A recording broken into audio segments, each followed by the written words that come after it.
What's up, guys? Welcome back to Calling Out, episode number 4.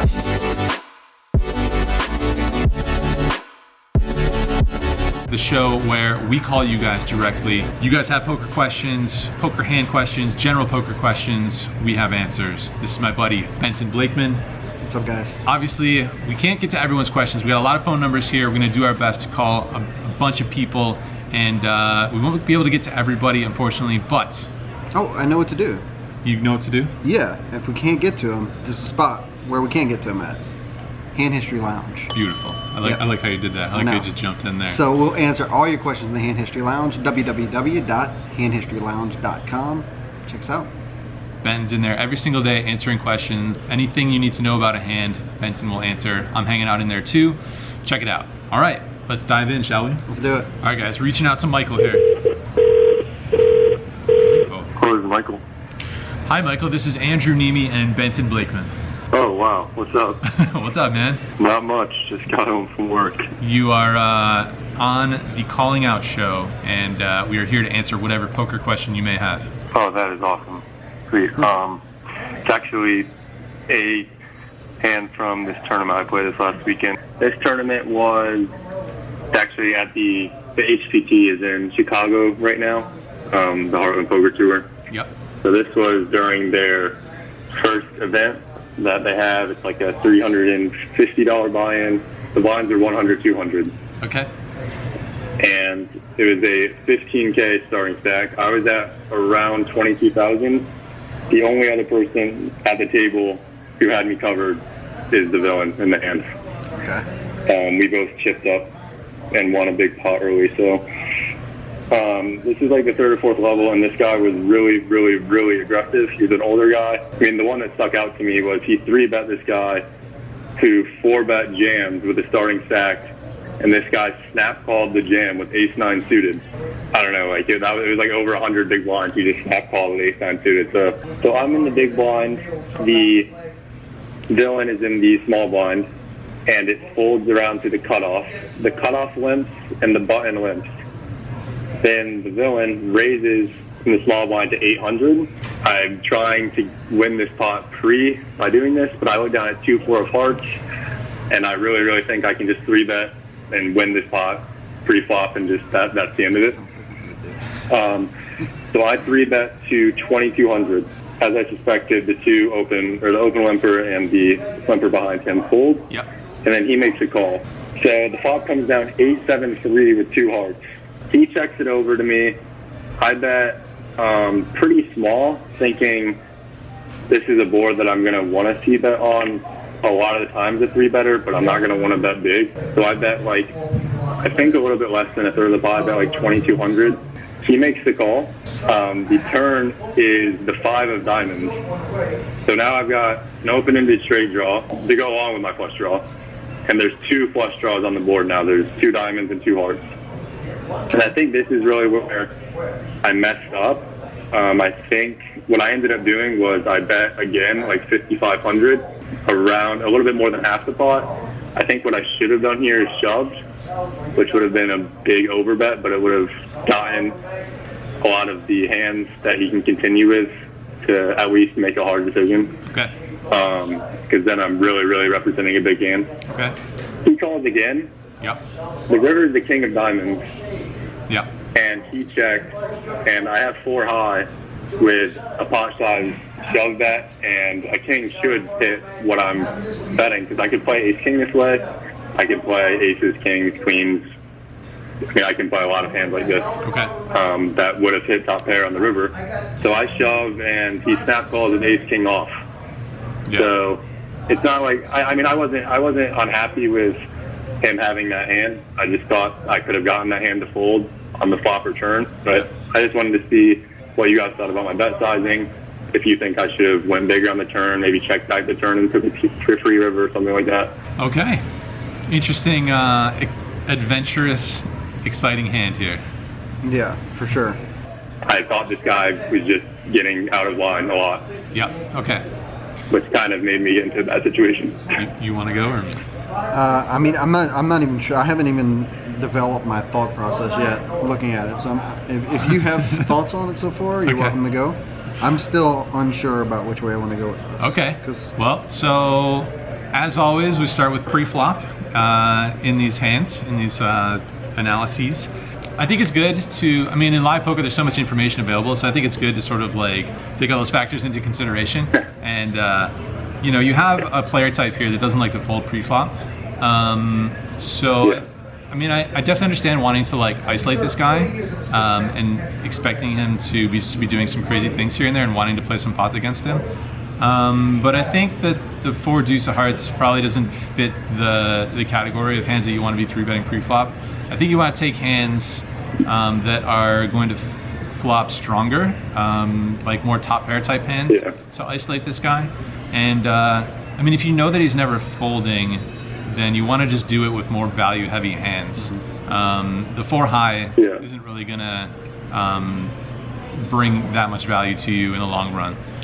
What about, I don't mean to cut in, but what about if for whatever reason you decide like you absolutely have to 3-bet him with 4 high? Because you're just 3-betting him with pretty much your whole playable range. Okay. What do you think about the sizing? What was the sizing? 800 to 2200. I feel like just from an exploitive standpoint, we can just go a lot bigger if you just feel like you absolutely have to 3-bet him. Because he's always like he's very call happy, right?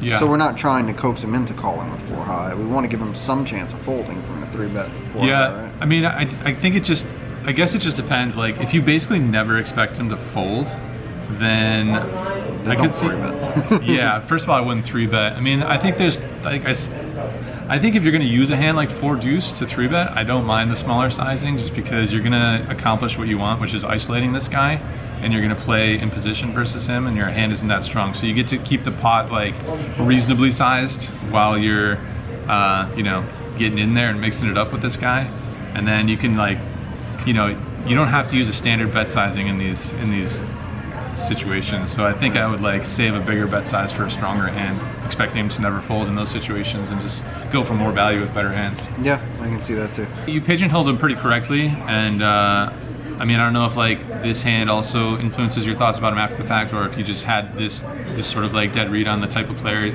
he was before this hand as well, which is certainly can be the case. Always in these hand histories, you know, so much is built upon pre-flop decisions. So that's going to be the case here as well. And then like you just know this guy just doesn't have a working fold button. So like your question about whether to check back on the turn when you pick up the straight draw to go along with your flush draw, or to just jam it in, I think I would probably lean towards just checking it back.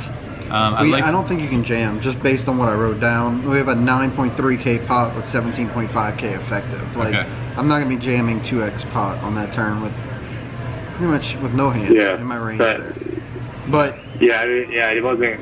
I was just thinking if there was a way along the way, or on the flop return, if I could have bet different sizes to make him fold with that like specific hand before the river.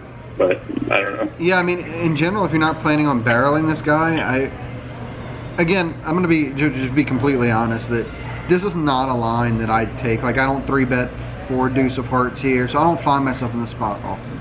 If you really feel the need to barrel, what do you think about a sizing like closer to pot on the flop and checking back turns when we miss? Yeah. Like, let's just say you bet 5K into the 5K pot. Now there's going to be 15 in there, and you've got right about 15 left. So now you can shove turns, right? Yeah. If you make your hand or if you pick up equity, you can shove for a normal pot size bet on the turn. So maybe look for one big barrel on the flop, and if you don't turn any more equity or the flush, you can just check back. And if you do happen to turn like a really good card, like a 5 for you, the problem is the 5 is like a double-edged sword, because while it's good for you, it could very easily be good for him too on an 8-7 flop. So. If I would have played it pre-flop the way you did and sized the way you did on the flop, I think I'm just going to check back the turn and take my equity. Yeah, thank you. I know the hand was not standard at all. It was definitely out of line. What a lot of people on Reddit will say, and that's just fold pre. That's probably the biggest takeaway. Yeah, put yourself in those positions with hands that play better post-flop and give you more opportunities to win the pot later on by like making a pair. So. Yeah. All right, Michael, thanks for the call, man. Thanks for the question.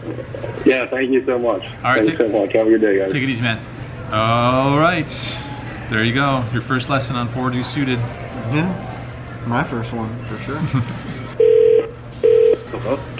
Hey, how's it going? This is Andrew Neeme and Benton Blakeman on the Calling Out Show. Hey, Andrew. How's it going? Who's this? Good. This is Tony. Tony, where are you located?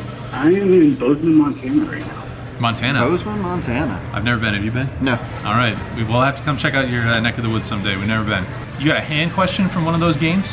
So this was from May 15th, 2018. Looks like I had aces on the button, and I 3-bet pre. This is 1-2. Okay. So yeah, pocket aces on the button, and I 3-bet pre to 30. Okay. And I got 3 callers, and the flop was Jack 10-8 with 2 clubs. On the flop, it was check, and then I continue betted 50. All right, and then it went call, and then the turn was a 5 of diamonds, and it went check, and then I bet 100. I only had 170 behind at this point, so I have in my notes that should I be shoving here with 170 behind, or should I be betting around 100? Yeah. Okay. Yep. All right. So yeah, Yep. I think everything is pretty straightforward up until that point. Let's see. All right. So we 3-bet to 30. 4 ways to the flop. 4 ways to a flop of Jack 10-8 with 2 clubs. So there's 120 in the middle or so. Checks to us. We see bet $50. Get 2 calls. 2 callers. And then turn is a brick. Yeah, and you got 270 left, 270 call. Checks to us. We got about a pot size bet left there on the turn. So yeah, the main question, which is whether or not you should jam or bet a smaller amount, like $100 like you did. I think Benton and I agree at that point. There's so many draws, and with 1 pot size bet left, just go ahead and jam all that money in there. Because certainly somebody's drawing multiple people. There's the board's pretty wet, lots of cards available to give you the second best hand, and you would think that somebody would have check raised or put in a raise at some point if you didn't have the best hand here. So I'm just going to assume we have the best hand, go with it, jam the rest of the money in there, and give them the not so good price of $270. What do you think about the flop sizing? $50 into $120. 4 ways there. I think I would probably bet bigger there. It's actually an interesting question because like 4 ways on such a coordinated wet board that should improve most of their, or a lot of their calling range there. I'm actually interested to see what you had to say about the C bet. So my initial thought was the same as bet more, but betting more can put us in some pretty tough spots. Yeah, I guess it just depends on whether you want to like stack off there or not. Right, I think that's what it comes down to. Because I think if you start betting closer to 100, you're going to get check jammed on when they have pair plus draws, whereas they may just take the price and check call. I'm actually pretty close to this. I like about a $60 bet here. Yeah. Leave myself about 260 into about 300 and make a pretty easy turn shove. So let's say you bet 50 or 60 here on the flop, and then you get raised by somebody on this board. What's your what's your plan here, Benton? With it's going to be extremely player dependent, opponent dependent. It's also going to depend on whether I have the ace of clubs or not. Okay. I think that's going to be somewhat of a deciding factor, but not the be-all, end-all deciding factor. Okay, so a couple factors. If you do bet the same sizing or similar as you bet here, Tony, and a very tight player check raises you on the flop, you could probably get away from it. Say like an average player check raises you and you have the ace of clubs in your hand, that makes it less likely that he has a flush draw and he already has maybe a made hand. You could maybe make your decision based on that, whether you have the ace or clubs or not.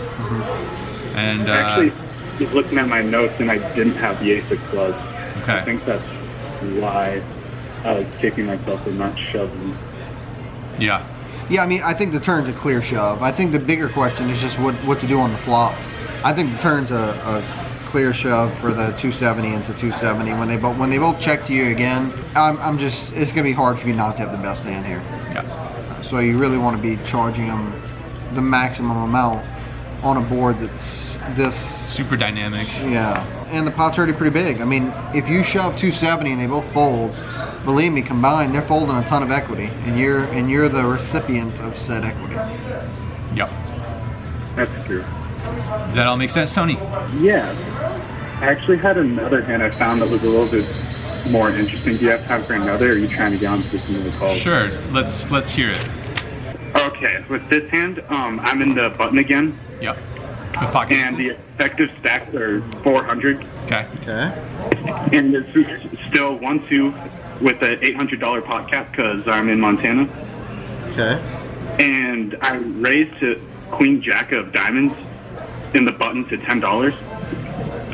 And the big blind, who's a professional, he's a really good reg who's always there. He raises it to 40. Okay. And I called in the button, and we went heads up to a flop of 10-9-4, 2 hearts. He c-betted 60, and I called. And then the turn came the King of Diamonds, so I made the nut straight. Nice. And then he bet $100. I showed roughly close to around 230 to 240, and he folded. Okay.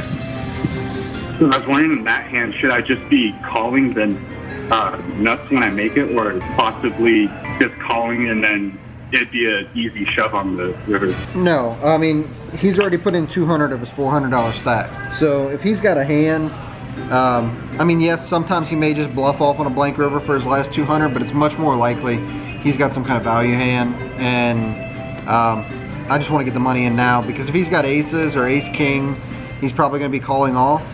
But like if the river comes a queen or a jack, it's likely to kill our action. We'll lose out on the 200. If the river comes a heart, Yeah. it may kill our action. What if he had like ace queen of hearts or something, and then you're just kind of like letting him continue at his own price, and then the river's a brick and he's not going to put the rest of the money in? Right. And he just checks and gives up, and you miss out on that 200 in value. That'd be pretty terrible. Yeah. You know, a terrible result, not a terrible play, but just, you know, we want to always maximize our value. And in a spot like this, it's set up so beautifully for us to where we can just shove the 200 in, and he's still getting a 3-to-1 price that the pot's laying him. Yeah, I think the turn's pretty straightforward. Is it the turn? Yeah. The turn's pretty. Yeah, like the jam on the turn. What do you think about calling Queen Jack Diamonds in that spot, button versus big blind? Yeah, I mean, it's fine. He said the opponent is a regular, Yeah. and they're probably an aggressive or more aggressive than a normal person. Yeah. Winning player. I think that's probably part of the bottom of my range that I'm going to take a flop with those stacks. But he's 400 effective, Yeah. so yeah, I'm okay with that. All right. So everything looks pretty good in that hand. Definitely folding Queen Jack offsuit, you know, and some other offsuit hands, Yeah. but putting more weight on the suited varieties. What about deuce-four of hearts? Deuce-four hearts. Shut him down. that's- He didn't yeah. know how to respond. All right. I think. I might call 8-7 suited though, because I'm thinking it's like 10% of your stack. Yeah. No, I'm probably not calling 200 with 8-7 suited stack. All right. Little borderline. I'm probably calling. He's probably folding. Probably do what Benton does. Yeah. How's that all sound to you? Making sense, Tony? Yeah, it sounds good.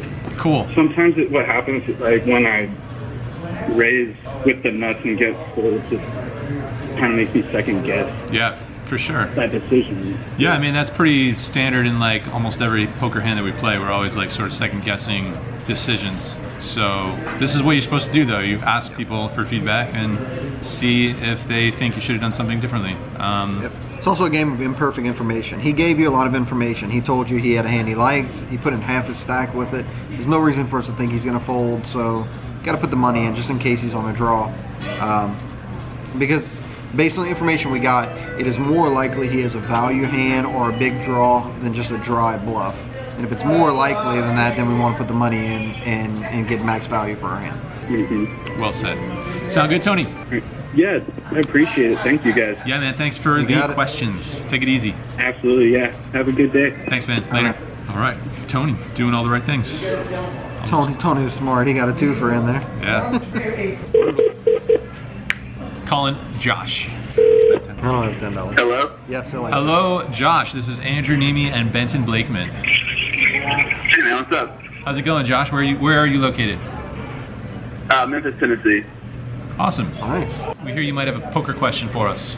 Yeah, this is directed mostly towards Benton because I don't think that you played much limit hold'em, Andrew. So I play in Tunica, and the limit hold'em game, they have a 4-8 game and then they have a 20-40 game. It's the next game. 20-40 game, yeah. And So I currently play, 4-8 limit hold'em, but the game is dying. That happens in a lot of places with limit hold'em. And the rake also recently got increased to a 5+2, and so it's become increasingly difficult to beat in general, and the games just are not running all the time. So I'm thinking about transitioning into. I'm just a recreational player, but I'm thinking about transitioning into the 1-3 no limit game. Okay. And I'm just wondering if Ben has any suggestions on how to get started and figuring that transition out, and just in general how to prepare for that. Yeah, that's a really good question. So I actually wrote an article about this years ago. Maybe you could still find it somewhere on the interwebs. All right. Well, if I can find it, I'll put a link down below. But it was specifically an article transitioning to no limit hold'em from limit hold'em. If I remember right, my biggest points that I had said were make sure you have your starting hands down, because in limit a mistake can cost you a bet or two, and no limit a mistake can cost you your stack. So you definitely want to tighten up your starting requirements until you get the hang of it. Have a set group of hands that you're playing from different positions. Really stick to them. And then also, like in limit hold'em, you're going to 3-bet pretty liberally. You may want to tone down the 3-betting some in no limit until you really, get your feet wet and get used to it. And the biggest thing will be in limit, especially like 4-8, if you raise 20-40 as well, but you're going to be c-betting almost always. You're just not doing a whole lot of checking in limit hold'em. It's a very fast-paced game. Right. You're going to have to really tone down your c-bets. Like in limit hold'em, I haven't played limit in years. I mean, I used to play a lot of 30, 60, 40, 80, up to 80 and 160, but this is 10 years ago. And back then, I mean, you raise pre-flop, you flop a pair, you're just betting. In no limit, you flop middle pair, it doesn't mean you always want to just be c-betting blindly. Right. So those are the big things I'd really work on, is try to get some literature on no limit and learn about c-betting, because that's going to be your biggest difference, is when to c-bet and when not to c-bet. We can make a whole hour show on c-betting here, but not a shameless plug, but this is something we talk a whole lot about in the Hand History Lounge, is people posting hands, and like the biggest thing that I find, their biggest mistake is they don't know when to correctly c-bet and to correctly size, because not only do you worry about c-betting, but you're worried about how much am I going to c-bet in relation to the pot. And they're the same game, Texas Hold'em, but boy, they sure are two totally different mindsets playing limit and no limit. That's about the best I can do for you right now, is just tone down the hands and try to get as much info as you can on c-betting, because that's going to be your biggest adjustment. Cool, sounds good. And a follow-up to that, I've been doing some reading on like 2+2 and stuff in the no limit section, and in limit, you're never limping pre-flop. I mean, it's just you're never limping opening the pot. And it seems like in small stakes games, people really like to advocate for the limping hands, just getting into a lot of hands. Yeah, and, I don't think that's correct. For cheaply, though. that way you can, if you hit a big hand, you can start building up a pot then. Yeah, I don't think that's correct anymore, Josh. Is it something that's really necessary for live low stakes? I mean, no, I think that you need to limp with a purpose. That's what I always say, is limping the limp just to get in and flop a big hand is that's not the correct way to think. To me, if there's been no limpers or one limper, I'm always raising. I'm never going to open limp. I'll never be the first limper in the pot or the second limper. Occasionally, I will take a good price from late position when there've been a handful of limpers, and I'm limping with a purpose, and that purpose will be just to get my equity of, in a 5-10 game. I think this hand's going to be worth 5-1 that I'm getting after the limpers. And yeah, you see more limping in the small stakes games, but I think that makes you a candidate to start doing more isolating and really start picking up a lot of dead money by really targeting their weaker limping ranges. Yeah, you said that people advocate limping. I think you see people limping a lot. I don't think, if you were to ask a lot of winning players or people that are doing some coaching or things like that, I don't think any of those people would be advocating it, even though you see a lot of people doing it. Does that make sense, Josh? It does, yeah. All right, cool. Hey Josh, where's the games now? Is it the Gold Strike or the Horseshoe? The Gold Strike poker room closed down. Oh wow, okay. Several years ago. So all that So 2040 is at the Horseshoe. So it's pretty much the Horseshoe or nothing these days. Gotcha. Cool, man. All right, well, best of luck to you out there in Memphis. Yeah. Memphis. Oh, thanks, dude. All right, man. Take it easy. You too. Later, Josh. All right, coming back for another hand question here. Hi, this is Andrew Neeme and Benton Blakeman on the Calling Out Show. I figured. Saw the Las Vegas zip code or the area code. Sorry. What's up, man? How do you pronounce your name? Rohit? Rohit, yeah. Rohit. Okay, cool. You got a hand history question for us, yeah? I do, yeah. Do you want me to tee it up or just tell you the hand as is? I think just the hand as is. This is a 25-50 game. Yeah. Okay. So I had missed my blinds and I posted cutoff, and the hijack opens to 200, and I 3-bet cutoff to 600, and then the button, who has shown down a couple bluffs in the few previous orbits, he cold calls. Okay, we need to know what hand we have. We have Ace King suited. Okay. Yeah, and then so then everything falls back to hijack who completes, and the flop comes King 6-4 rainbow. Yeah. So the pot's about 1875. So I c-bet 600. Good. And then the button calls and the hijack folds. Okay. And then the turn is the ace of diamonds, which brings a backdoor flush draw. And so I bet 2,000 into 3,075. What are y'all effective stacks here? So effective is 12.5K or so. Okay. So about 200 and something big blinds. Yeah. So I bet 2K into just over 3K. We call. And then the river is the queen of diamonds. And I check. And he bets 3,500, which is about half pot. Yeah. And the question is, what should we do? Yeah. Well, two questions. One, should we be mainly checking river? And then two, should we mainly be calling or folding? Do you know which card on the flop was a diamond? It was not the king of diamonds. Nasty. I feel like the way you said that, I know what I know what the villain's hand is going to be. But so have at it, Benton. Yeah, I mean, I'm sitting here trying to figure this out as well. Where was this game at? Was this in Vegas? No, this is actually in Toronto. In Toronto, okay. And you said the button was like, you played with them before, as far as do you know any of their tendencies? Yeah, so this is where it gets a little murky. So I've seen him come to the casino a bunch. This is like my first or second time playing with him. Okay. And in the few previous orbits, he'd shown down some pretty loose plays. So he'd opened like 8-6 off +2 in like a 9-handed game. Wow. And like bluff 3 streets, and like he'd done like some kind of whale type stuff. But then, like I spoke to some other players who claimed that he's just like an old school live pro. So I don't really have a good read on. Right. I mean, there was a spot earlier on where he tried to bluff the full pot on the river, and then I called top pair on like a flush board, and I was good. Right. My only problem, like I like the way you played the hand. I love your flop sizing. That was the first thing. Like right away when you said 600, like, I mean that's terrific. Yep. The turn, I'm just looking at effective stacks wise and deciding what I want to do on the turn. I think there's a bunch of different options. I think the turn you can go big because you shouldn't have a bunch of aces in your flop C-bet range and then also in your turn bet range when the ace hits. So like you can make a pretty polar bet on the turn too. Not that you have to, but I think the turn you can go a bunch of ways. But yeah, the river's kind of weird. I feel like if he's ever bluffing, he's going way bigger. I'm just trying to figure out if he ever can value bet lighter than ace king.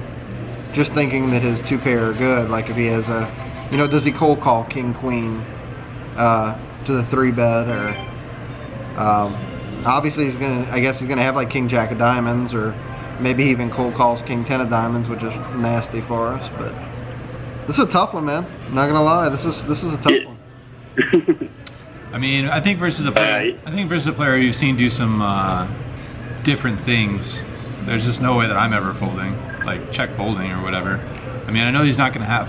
It doesn't seem like he's gonna have all that many bluffs, especially for that price. But it's like. Let me ask you this: what about if he's like an old school type live pro? In general, they're not gonna have a bunch of like bluff raises on the river, at least from what I know of old school live pros. Yeah. Did you give any thought to bet folding the river? I did consider it. So I figured that I'm gonna have, so in this spot I'm gonna have some flushes that I can bet river. I was just trying to figure out, like, on the spot, like, what my river betting range would be. Right. And so I figured I'm gonna have some sets here. I'm gonna have some 2 pairs, like, yeah, I'm gonna obviously have some 2 pairs and then some flushes as well. And so I kind of thought it would be better to protect my checking range a little bit. Since we do have some better hands we can triple with. I don't know. Yeah, and I 100% see that. Versus like good, like aggressive GTO wizard style, like definitely want to protect that checking range. But I'm just wondering versus that specific player type, if a bet fold might not seem a little bit better, where you can, it's kind of okay to not be totally balanced there on the river.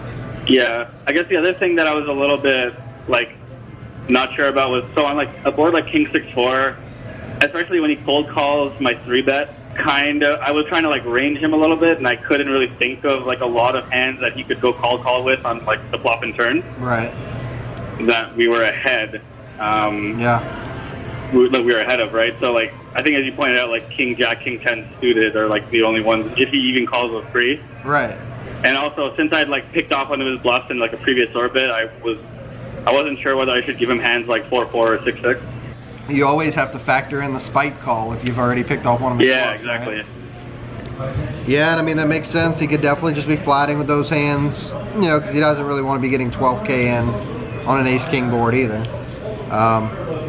Yeah. Man, this is a tough one. Yeah, I mean, I guess it's like, it's pretty close. It's definitely closer than it appears at first glance with top 2 pair. Because it's just like he shouldn't be value betting worse, right? I mean, I don't see him value betting King Queen on this board. That's why I was asking, like, what was his history with him?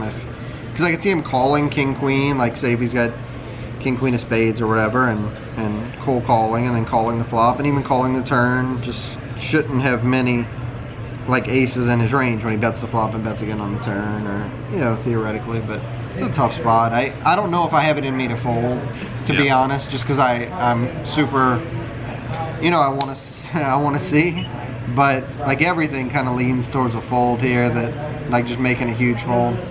Yeah, that's fair. That's fair. But I honestly, I don't know. In the spot, I don't know if I could actually do it.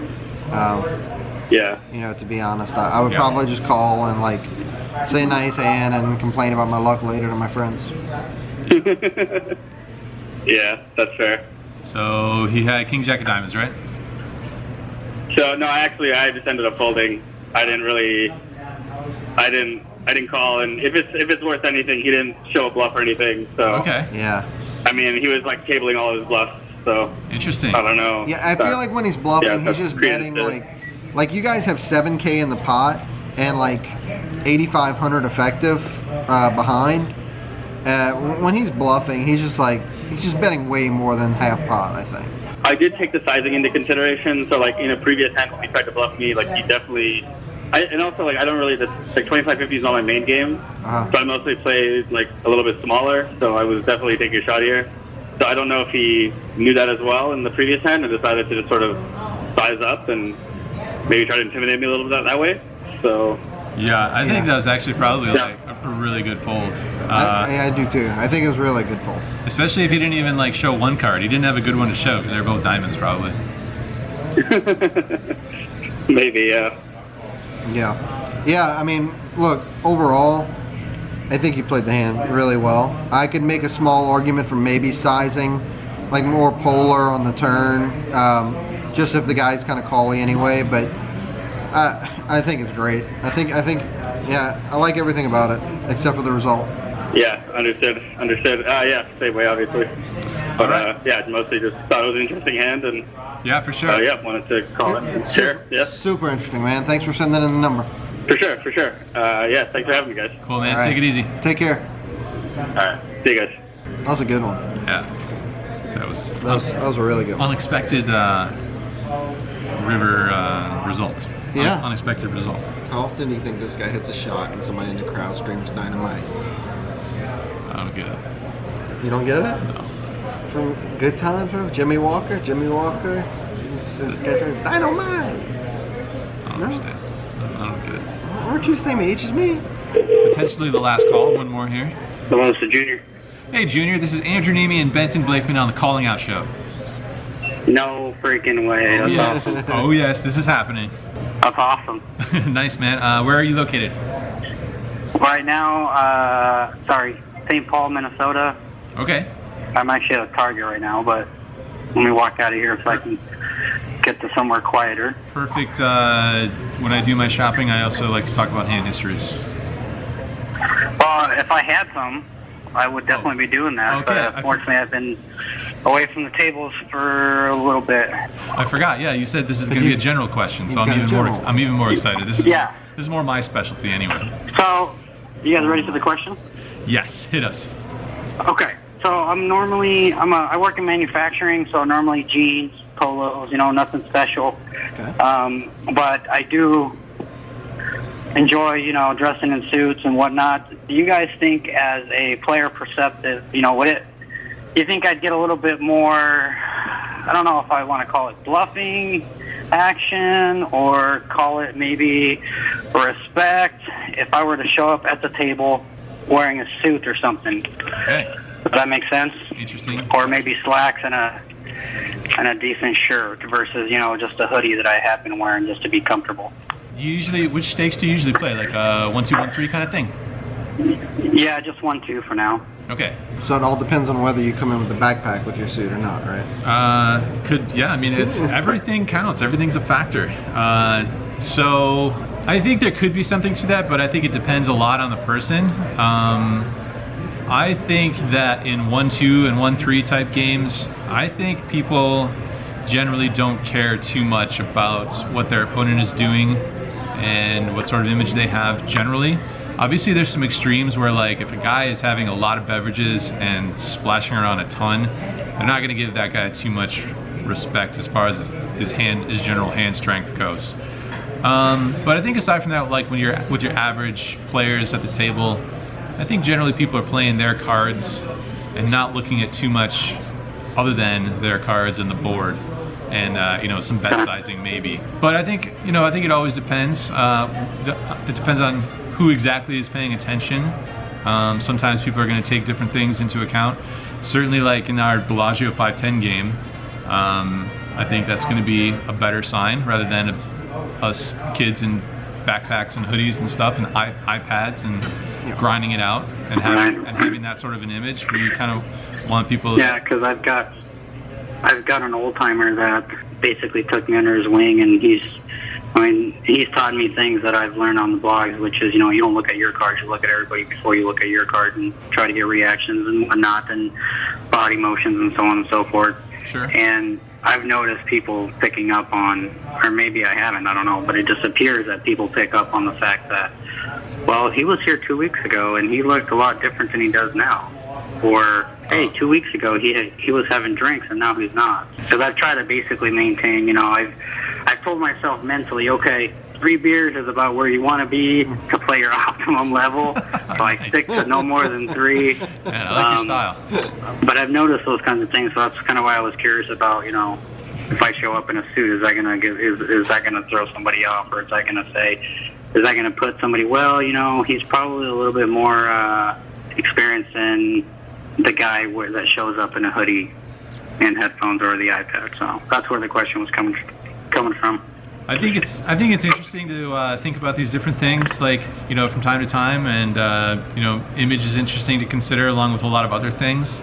I wouldn't spend a ton of time trying to figure out the perfect image for yourself and the exact zone or whatever that you need to be in other people's eyes. Personally, and I think Benton might agree with me, I think your time is better spent talking about hands and learning about which lines you should be taking on different boards and runouts and things like that. I think that's where your biggest win rate increases are going to come from, rather than picking out the correct outfit and how people are going to perceive that. Okay. But that's not to say that it's not interesting to take these things into account. Yeah, I was going to say that thing is that totally is. It may make a small difference in your overall hourly rate, by your perception, but you will see the biggest difference is if you take that same time away from the table and just work your butt off towards learning the game better and talking hands with friends, or that's definitely the way to go. Cool. Well, I do appreciate it, and I got Andrew's latest. I think it was, I don't know when it was, Monday or Sunday, whenever it was, that he posted that Nice. blog challenge, and hopefully very soon I can start that. I hope. I hope so too. That would be cool. I look forward to seeing your submissions, and good luck out there in the Midwest. I appreciate it, guys. Thank you. All right, man. All Take right. care, Junior. Have a good one. Yep. Bye. You too. Bye-bye. Is Minnesota actually in the Midwest? Yeah, the Midwest is a big place. Wow. You know, it goes from like Pennsylvania to who knows what, like Colorado maybe? Is that Is Michigan in the Midwest? Iowa, Michigan is in the Midwest. Really? Ohio, Wow. Indiana, all that stuff, Midwest. Nice. All right. Learn something new every day. I'm glad you're learning here too. I'm learning. Junior mentioned the Platinum Pass Challenge. Make sure you guys get your video up this week. Each week, video needs to be uploaded if you are partaking in that challenge, and hopefully I'll get to see some of your guys' submissions very soon. This has been Calling Out episode number 4. Benton Blakeman, Andrew Neeme. Anything else to add? handhistorylounge.com. handhistorylounge.com. Check it out.